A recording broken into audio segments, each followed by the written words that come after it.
వీరు 72 గంటల్లోనే ఫోన్ లోని అద్భుతమైన జ్యోతిష్య పరిష్కారం చూపిస్తారు. నమ్మండి, నమ్మకపోండి, ఇది నిజం. శ్మశాన కాళి రుద్ర చౌడీదేవి ఆరాధకులు నంబర్ 1 వశీకరణ స్పెషలిస్ట్ గురూజీ. మనిషి పుట్టుక నుండి చనిపోయే వరకు వచ్చే అన్ని క్లిష్టమైన సమస్యలకు పరిష్కారం ఇక్కడ లభిస్తుంది. విద్య, ఉద్యోగం, వ్యవహారం, స్త్రీ ప్రేమ, పెళ్లి, సంతానం, స్త్రీ పురుష వశీకరణం, భూవశం, భార్యాభర్తల కలహాలు, కోర్టు సమస్యలు, విడాకుల సమస్యలు, చేతబడి, అప్పుల బాధ, ఇంకా మీకు ఎలాంటి సమస్యలు ఉన్నా 72 గంటల్లోనే. జై శ్రీమన్నారాయణ. నేను మీ ఐకాన్ ఆస్ట్రాలజర్ గట్టుపల్లి సురేష్ బాబు. మనకి ఇప్పుడు మనము ఏ విషయం గురించి మాట్లాడడానికి వచ్చాము అంటే కనుక ద్వాదశ రాశుల వారి గురించి మనం ప్రస్తావన చేయడానికి వచ్చాం. దాంట్లో ముఖ్యంగా ఇటీవల మారినటువంటి గ్రహస్థితిని ఒకసారి గమనించినట్లయితే మొదటిగా మనకి జూలై 27వ తారీఖున వక్రగతిలోకి మారినటువంటి శని భగవానుడు ఇక్కడ మీనరాశిలో. రెండోది ఆగస్టు 12వ తారీఖున కర్కాటక రాశి ఆశ్లేష నక్షత్రం 3వ తారీఖుని 12వ తారీఖున ఆశ్లేష నక్షత్రం 3వ పాదం ఏర్పడినటువంటి సూర్యగ్రహం. అలానే కుంభరాశి శతభిష నక్షత్రం 2వ పాదంలో ఏర్పడేటువంటి ఏదైతే ఆగస్టు 28వ తారీఖు పౌర్ణమి రోజున సంపూర్ణ చంద్రగ్రహం. ఆ తర్వాత సెప్టెంబర్ మాసం 2వ తారీఖున మనకి మారేటువంటి శుక్రుడు ఇక్కడ స్వస్థానానికి మనకి తులారాశికి వస్తూ ఉన్నారు. దాంతోపాటు సెప్టెంబర్ 7వ తారీఖున మనకి మారేటువంటి బుధ భగవానుడు ఇతను ఎక్కడికి వస్తున్నారు? కన్యారాశికి వస్తున్నారు. ఈ కన్యారాశిలో సెప్టెంబర్ 7వ తారీఖున సంభవిస్తున్నారు. అంటే ఇక్కడ మనకి రవి భగవానుడు 17వ తారీఖు వరకు కూడా ఎక్కడ ఉంటారు? సింహరాశిలో. ఈ సింహరాశిలో సంచరిస్తూ 17వ తారీఖు సెప్టెంబర్ మాసంలో కన్యా రాశికి సంచరిస్తూ ఉంటారు. ఇవి గ్రహస్థితి. ఇప్పుడు ఈ గ్రహాల యొక్క స్థితిగతులు అంటే సెప్టెంబర్ 12వ తారీఖు వరకు కూడా 3 గ్రహాలు వారి వారి యొక్క స్వస్థానాల్లో సంచరిస్తూ ఉన్నాయి. ఆ తర్వాత 17వ తారీఖు తర్వాత 2 గ్రహాలు వారి వారికి స్వస్థానంలో సంపాదిస్తూ ఉన్నాయి. ఇక ఆగస్టు 28 అలానే ఆగస్టు 12వ తారీఖు సంచరించేటువంటి కర్కాటక రాశిలోనూ అందులో కుంభరాశి ఏర్పడే గ్రహాలు ఇచ్చే ఛాయలు ఇవన్నీ కూడా మనము చూసుకున్నట్టయితే అలానే 27వ తారీఖు మారినటువంటి శని భగవానుడు డిసెంబర్ 11వ తారీఖు వరకు కూడా ఒక్కరి దృష్టిలో ఉంటాడు.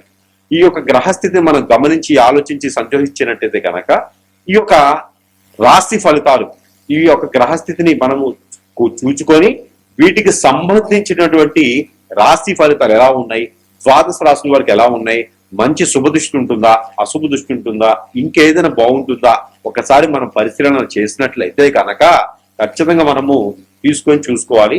అలానే కొన్ని రాశుల వారికి శుభ ఫలితాలు ఉన్నాయి, కొన్ని రాశుల వారికి అయితే శుభ ఫలితాలు మాత్రమే ఉన్నాయి, కొన్ని రాశుల వారికి అయితే కనుక అశుభ ఫలితాలు కనపడతా ఉన్నాయి. కాబట్టి మరి ఈ సెప్టెంబర్ మాసం నుంచి కూడా డిసెంబర్ మాసం వరకు మనం ఆలోచించినట్టయితే కనుక మరి యొక్క గ్రహస్థితి ఇలా ఉండగా మరి ఈ యొక్క గ్రహాల యొక్క స్థితిగతుల ప్రకారంగా మరి జాతకంలో దశలు, అంతర్దశలు, గోచారం వీటితో పాటు ఇంకేమైనా దోషాలు ఉన్నాయా? కాలసర్పదోషం, నాగదోషం, కుజదోషం ఉందా, లేదా నరదోషం అంటే నరదిష్టి, నరఘోష ఉందా, పితృదోషాలు ఉన్నాయా, ఇంకేమైనా దోషాలు ఉండడం వల్ల మనం ఎదగలేకపోతున్నామా, లేకపోతే అసలు ఏంటి మన జాతకాలు ఎలా ఉంటున్నాయి, మారబోతున్నాయా, మరి ఇంకేదైనా విపత్తులకి లేకపోతే ఇంకొకరి చేతులు బలైపోతున్నాయా, లేకపోతే చాలా జాగ్రత్తగా ఉండాల్సి వస్తుందా, లేదా గండాలు ఏమైనా ఉన్నాయా, లేదంటే జీవితంలో ఏం చేస్తే మనం బాగుపడతాం, ఎలాంటి చేస్తే మనము నేతృత్వంలో బాగుంటాం, ఎలాంటి రంగాల్లో మనం రాణిస్తాం అనేక వాటిని మనం గమనించినట్టయితే కనుక ఒక్కసారి మనం పరిశీలన చేసుకుందాము.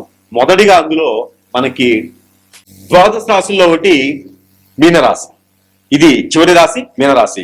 ఈ మీనరాశి వారికి ఎన్నో రకాలైనటువంటి ఇబ్బందులున్నా, ఈ మీనరాశి వారికి ఎన్నో రకాల గ్రహాల ఒక స్థితిగతులు ఉన్నా, ఈ మీనరాశి వారికి ఇటీవల ఏర్పడేటువంటి జూలై 27వ తారీఖున మనకి ఏదైతే మీనరాశిలోని ఉంటూ వెనకంజలోకి వచ్చినటువంటి శని భగవానుడి అశుభ దృష్టి ఏదైతే ఉందో, అంటే ఈ యొక్క వక్ర దృష్టితో పాటు ఈ యొక్క మనకి ఇక్కడ 11వ స్థానం అయినటువంటి ఏదైతే మనకి రాశి ఉందో ఈ 12వ స్థానం రాహుతో పాటు మనకి ఏదైతే కుంభరాశిలోనే సంచరించినటువంటి చంద్రగ్రహణం ఏదైతే ఉందో ఈ గ్రహణానికి సంబంధించినటువంటి ఇబ్బందులు అవకాశాలు అన్ని కూడా కొంతమేర వెనకంజలో ఉంటూ, అలానే శని భగవానుడి అశుభ దృష్టి కొంతమేర ఉంటూ, ఏ రాశి వారికి శని భగవానుడి అశుభ దృష్టి ఉంటుందేమో కానీ ఈ యొక్క మీన రాశి వారికి శని భగవానుడి అశుభ దృష్టి మంచిగానే ఉంటుంది, ఇబ్బంది లేకుండా ఉంటుంది. అన్ని రకాల రంగాల్లో కూడా ముందుకు వెళ్ళొచ్చు. పెళ్లి కాని వారికి పెళ్లి అవుతుంది, విదేశాలు అనుకున్న వారికి విదేశాలు వెళ్తారు. అలానే ఈ సెప్టెంబర్ మాసం 7వ తారీఖు తర్వాత అనుకున్నటువంటి వారి డబ్బులు ఎక్కడ ఇవ్వాలంటే కూడా ఆ డబ్బులు కూడా వసూలయ్యే కనిపిస్తా ఉంది. దానితో పాటు మీన రాశి వారికి అనేక రకాల రంగాల్లో ఆయుర్వేదిక్ కావచ్చు, అల్లోపతి కావచ్చు, నేరోపతి కావచ్చు, న్యాచురోపతి కావచ్చు, ఇంగ్లీష్ మెడిసిన్ అయినా, డాక్టర్ గా అయినా, హాస్పిటల్ రంగం, డయాగ్నోస్టిక్స్, ఎలాంటి రంగాలైనా సరే మీరు రాణించేందుకు అవకాశాలు మెండుగా ఉన్నాయి, దీర్ఘంగా ఉన్నాయి. కాబట్టి అలాంటి రంగాల్లో మీరు ముందుగా వెళ్ళాలి, ముందడుగు వేయాలి. దాంతో పాటు ఈ మీన రాశి వారికి భార్యాభర్త దూరమైనా, పిల్లలు పుట్టకపోయినా, పెళ్లి అయి ఉండి పిల్లలు పుట్టకపోయినా కూడా ఈ మాసంలో ప్రయత్నం చేస్తే ఖచ్చితంగా పిల్లలు కూడా పుట్టేటువంటి అవకాశం కనపడతా ఉంది. కాబట్టి ఆ రకమైన ప్రయత్నం చేయాలి. ఎవరైనా విదేశాలకు ప్రయత్నం చేసేవారు కనుక ఈ సెప్టెంబర్ 7వ తారీఖు తర్వాత ప్రయత్నం చేస్తే ఖచ్చితంగా మీకు విదేశాలకు వెళ్ళేటువంటి అవకాశం, సౌలభ్యం కూడా మీకు లభ్యపడతా ఉంది. అలానే కనుక మీరు ఏదైనా రాజకీయ రంగం కానీ, సినీ రంగంలో ఉన్నటువంటి వారైతే కనుక మీకు అన్ని రకాల రంగాల్లో కూడా పదవులు మీకు వచ్చేలా కనబడుతుంది కాబట్టి ప్రయత్నం చేయండి. అనేక రకాల అవకాశాలు కూడా మీకు లభ్యపడుతున్నాయి కాబట్టి ప్రయత్నం చేయొచ్చు. ఇంకా కూడా ఎన్నో రంగాల్లో ఉన్నటువంటి మీనరాశి వారందరికీ కూడా మంచి సౌలభ్యం ఉండేటువంటి ఈ మాసం అంటే మాత్రం ఈ సెప్టెంబర్ మాసం అని చెప్పొచ్చు. అలానే సెప్టెంబర్ మాసంలో వచ్చేటువంటి వినాయక చవితి కూడా మీకు బాగుంది. కాబట్టి వినాయక చవితి 6వ రోజు కానీ 9వ రోజు కానీ మీరు బ్రౌన్ శనగలు కానీ లేదా నల్ల మినుములతో చేసినటువంటి గారెలు కానీ ఉంటే కనుక ఆ వినాయక స్వామి వారికి నైవేద్యం పెట్టడంతో మీ అందరికీ కూడా శని భగవాని అశుద్ధ దృష్టి కూడా కొంతమేర తగ్గేలా కనపడుతోంది. అలానే ఈ పరిహారం కూడా మీరు చేసుకున్నట్టు కనుక గ్రహణానికి సంబంధించిన దోషం ఏదైతే 11వ స్థానంలో మీకు ఉన్నటువంటి గ్రహణానికి సంబంధించిన దోషం, అలానే 12వ స్థానంలో ఏర్పడిన గ్రహణానికి సంబంధించిన దోషం కూడా ఈ గ్రహణాలు అన్ని కూడా మీకు సానుకూలంగా ఉండాలి అనుకుంటే కనుక ఈ చిన్నప్పటి పరిహారాలు చేసుకుంటూనే, అలానే దూరమైనటువంటి భార్యాభర్తలు దగ్గర అయ్యేదానికి 17వ తారీఖు తర్వాత మాట్లాడుకుంటే కనుక ఖచ్చితంగా కోర్టు వరకు వెళ్ళినటువంటి విషయాలన్నీ కూడా సానుకూల పడేలా ఉన్నాయి. కాబట్టి ప్రయత్నం చేయొచ్చు. అలానే ఈ మీనరాశి వారికి మరొకటి ఏంటంటే కనుక ఇన్ని రోజులు కూడా పుట్టి ఎంతో పెద్దయి ఎన్నో రకాలైనటువంటి వనరులు ఏర్పరచుకొని ఎన్నో రకాలైనటువంటి మోసపోతూ, ఇబ్బంది పడుకుంటూ, భంగపడుకుంటూ, బాధపడుకుంటూ, అలానే బాధపడుకుంటూ ఉండేటువంటి మీనరాశి వారు ఎవరైతే ఉన్నారో వారందరికీ కూడా ఏదైనా జరిగి ఉండొచ్చేమో, మీ దగ్గర నుంచి వనరులు పొందిన ప్రతి ఒక్కరు మీకు శత్రువు అయ్యేసి వారు మీ పైన ఏదైనా ఇప్నాడిజమో, బ్లాక్ మ్యాజిక్ చేయొచ్చేమో, అష్టదిబ్బందులు లాంటివి చేయొచ్చేమో. కాబట్టి అలా ఉంటేనే మీరు ఎదగలేకపోతున్నారేమో. గ్రహాలు గ్రహరీత్యా దోషాలున్నా కూడా మిమ్మల్ని ఇబ్బంది పెట్టవు. కేవలము మానవ గ్రహం మీ మీద చేయించే చెడు క్రియతోనే మీరు ఇబ్బంది పడాల్సి వస్తుంది. కాబట్టి మీకు ఏదైనా అనేజీగా కానీ, అన్ఫిట్ గా కానీ, ఇల్లు సంపాదన లేదు, ఏం అర్థం కావట్లేదు, ఒక దగ్గర నిలకడ లేదు, స్థాయి లేదు అనుకున్న ప్రతి ఒక్కరు కూడా మీకు ఏదైనా జరిగి ఉండొచ్చు. ఖచ్చితంగా సంప్రదిస్తే మీకున్న సమస్యకి పరిష్కార మార్గం చూపించే విధంగా ఉంటుంది. ఇక కొంతమేర ఉపశమనం కోసం అయితే మాత్రం ఖచ్చితంగా ఈ పరిహారం అయితే మీరు చేసుకోవచ్చు. ఇలానే మనకి ఈ రాశి వారు గనక ఈ ఒక చిన్న పరిహారం చేసుకున్నట్టయితే గనక గ్రహణాల దోషాలు, గ్రహస్థితి దోషాలు, ప్రకృతి దోషాలు అన్ని కూడా ఒక మేర ఉపశమనం అయితే మాత్రం ఖచ్చితంగా లభ్యపడతాయండి. అంటే ఈ ఏం దానం చేయాలంటే గనక, ఎలాంటి పరిహారాలు కావాలంటే గనక మనం గ్రహించాలి. ఈ రాశి వారు గోధుమలు, జొన్నలు, రాగులు, కందులు, సజ్జలు, బియ్యము, ఉలవలు ఇవన్నీ కూడా ఒక్కొక్కటి వస్తువు, దీంతో పాటు నల్ల మినుములు, నల్ల నువ్వులు, పచ్చ పెసలు, బ్రౌన్ శనగలు ఇవన్నీ కూడా ఒక్కొక్క వస్తువు ఒక్కొక్క పావు కిలో చొప్పును తీసుకొని, ఒక కొబ్బరికాయ తీసుకొని, కర్పూరం బిళ్ళలు ఒక 5 తీసుకొని ఇవన్నీ కూడా తనకి తాను దిష్టి తీసుకోవాలి. ఏ రోజైనా పర్వాలేదు. ఇవి గ్రహణాలకి గ్రహాలకి రెండింటికి సంబంధించింది. అందరూ చేసుకోవాల్సి ఇది తీసేసుకొని తల చుట్టూ 7 టైమ్స్, తల దగ్గర నుంచి కాలు వరకు 7 టైమ్స్ దిష్టి తీసుకొని ఎక్కడైనా పారిడి నీటిలో కానీ పొదలగొని చెట్లలో కానీ వేసేసేయాలి. అలానే సేమ్ ఐటమ్స్ మళ్ళీ తీసుకొని తనకి తానే ఒక క్లాత్ పలుకుని కూర్చొని ఇంట్లోనే భుజాల మీద అభిషేకం చేసుకోవాలి.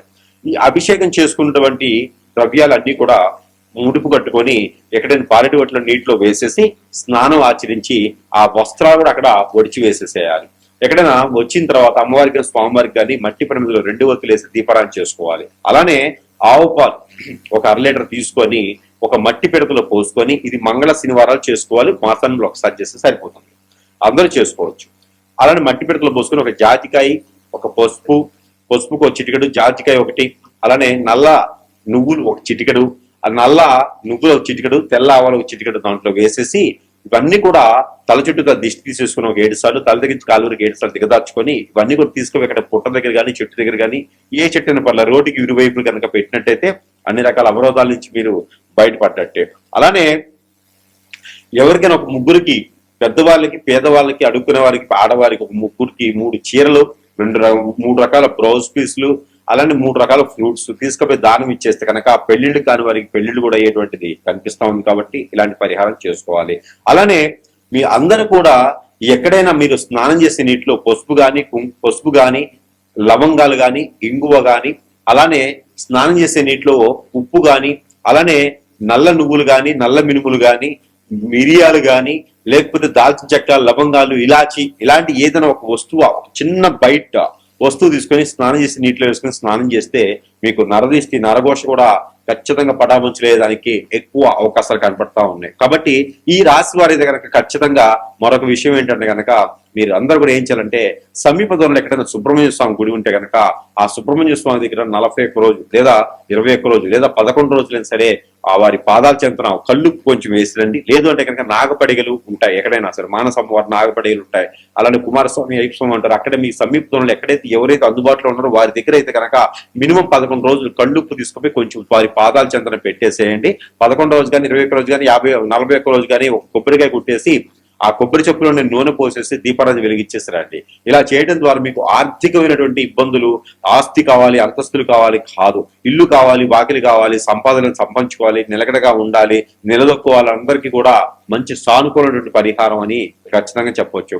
మరొకటి, ఇలాంటి పరిహారాలు చేయడం ద్వారా అందరికీ కూడా మంచి శుభదాయకమైనటువంటి సానుకూలమైనటువంటి గ్రహాల యొక్క స్థితిగతులన్నీ కూడా మన వైపు వచ్చేందుకు ఉంటాయి. కాబట్టి ఇలాంటి చిన్న చిన్న పరిహారాలతో మనం ఖచ్చితంగా ఉపశమనం పొందొచ్చు. లేదు కాదు కూడదంటారా, మనకి ఇంకా మించినటువంటి పరిహారాలు, అలానే జాతకరీత్యా కాకుండా గోచారరీత్యా కాకుండా ఏదో మనం ఇబ్బంది పడుతున్నాం అనుకుంటే మాత్రం ఖచ్చితంగా సురేష్ గారిని సంప్రదించండి. సంప్రదిస్తే మీకున్నటువంటి సమస్యకి పరిష్కార మార్గం చూపించే విధంగా మాత్రం ఖచ్చితంగా ఉంటుంది. అది తంత్రమైన, మంత్రమైన, యంత్రమైన, యాగమైన, యజ్ఞమైనా సరే, అగ్నిహోత్రమైనా సరే, మీకున్న సమస్యకి పరిష్కార మార్గం చూపించే విధంగా ఉంటుంది. అలానే మనకి పరిష్కార మార్గం చూపించే విధంగానే కాకుండా మన దగ్గర ఎన్నో రకాల వస్తువులు మంత్రోచ్చారణ చేసి, అగ్నిహోత్రం చేసి, తంత్రం చేసి, యంత్రం చేసి ఉంటాయి.